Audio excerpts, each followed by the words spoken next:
Hi friends, நேற்று நம்ம போட்ட ஆர்டிமி கல்ச்சர் வந்து பார்த்திங்கன்னா இன்றைக்கி ஹேட்ச் ஆகிடுச்சு. பாருங்கள், சால்ட் யூஸ் பண்ணதில் தான் அதிகமான ஹேட்சிங் ரிசல்ட் நல்லா இருக்குது. பாருங்கள் எவ்வளோ ஆர்டிமி வந்து இருக்குதுன்னு பாருங்கள். சால்ட் யூஸ் பண்ணது இது வந்து பார்த்திங்கன்னா சால்ட் யூஸ் பண்ணாது வந்து பார்த்திங்கன்னா பாருங்கள், சால்ட் யூஸ் பண்ணாது இதில் வந்து பார்த்திங்கன்னா ஓரளவு தான் வந்து பார்த்திங்கன்னா ஹேட்ச் ஆகிருக்கு. இனிமேல் வந்து பார்த்திங்கன்னா சால்ட் யூஸ் பண்ணுங்கள், அப்படின்னா தான் வந்து பார்த்திங்கன்னா நல்லது.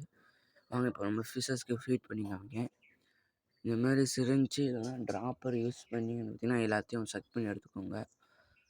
ஆர்டிமே ஃபுல்லாக பார்த்திங்கன்னா இந்த சைடு வந்துடும், எக்ஸு ஃபுல்லாக அந்த சைடு இருக்கும். பார்த்தாலே உங்களுக்கு வந்து தெரியும் வீடியோவில். இப்போ வந்து பார்த்திங்கன்னா நல்லாவே வந்து எல்லாத்தையும் செக் பண்ணி வந்து பார்த்திங்கன்னா எடுத்துக்கிடுவோம். இப்போ வந்து பார்த்திங்கன்னா எல்லாத்தையும் எடுத்தாச்சு. பாருங்கள் எவ்வளோ இருக்குன்ட்டு. இது ஃபுல்லாக வந்து பார்த்திங்கன்னா ஆர்டிமே கல்ச்சர் தான். பாருங்கள் எவ்வளோ இருக்குன்ட்டு. இப்போ வந்து பார்த்திங்கன்னா ஊற்றிக்கிறோம். நம்ம அல்பினா கோய்க்கு தான் ஃபஸ்ட்டு வந்து பார்த்திங்கன்னா ஊற்ற போகிறோம். இது வந்து ஊற்றுனா ஃப்ரைஸோட க்ரோத் வந்து பார்த்திங்கன்னா நல்லாவே சீக்கிரமே வளர்ந்துடும். இந்த ஃப்ரைஸ் வந்து பார்த்திங்கன்னா 15 நாள் தான் ஆகுது. எவ்வளோ சைஸாக இருக்குன்னு பாருங்கள். பாருங்கள் நல்லாவே ஃபீட் இருக்கும்.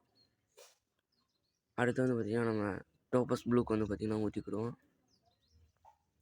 அடுத்து இன்னும் கொஞ்சமே நம்ம வந்து செட் பண்ணி வந்து எடுத்துக்கலாம். பாருங்கள் நல்லாவே செட் பண்ணி எடுத்தாச்சு. எக்கு பாருங்கள், இங்கே செல்ஸ் உங்களுக்கு ஆல்ஜிமா ஃபுல்லாக இந்த சைடு வந்துடும். பாருங்கள் சால்ட் யூஸ் பண்ணதில்லை எவ்வளோ இருக்குன்னு பாருங்கள். இது சிரஞ்சில் எடுத்து நம்ம போலார்பேட்டுக்கு ஃபீட் பண்ணலாம். வாங்க போகலாம். சிரஞ்சில் எடுத்தாச்சு. போலார்பேட்டுக்கு வந்து நம்ம ஃபீட் பண்ணிக்கிறோம். நீங்கள் லைவ் கல்ச்சர் கொடுக்கும்போது உங்கள் ஃபிஷ்ஷை வந்து பார்த்திங்கன்னா நல்லாவே க்ரோத் இருக்கும். நீங்களும் இந்த மாதிரி ஹேட்ச் பண்ணி கொடுங்க. பாருங்கள் நம்ம போலார்பேட்டுக்கு வந்து ஃபீட் பண்ணியாச்சு. இப்போ போலார்பேட்டு எப்படி சாப்பிடுதுன்னு பாருங்கள். பாருங்கள் எல்லாமே நல்லாவே சாப்பிடுது. அவ்வளோதான் ஃப்ரெண்ட்ஸ், இந்த வீடியோ மறக்காமல் லைக் பண்ணி சப்ஸ்கிரைப் பண்ணிக்கோங்க. அப்படின்னா தான் அடுத்த வீடியோ போல் நமக்கு மோட்டிவேஷனாக வந்து பார்த்திங்கன்னா இருக்கும்.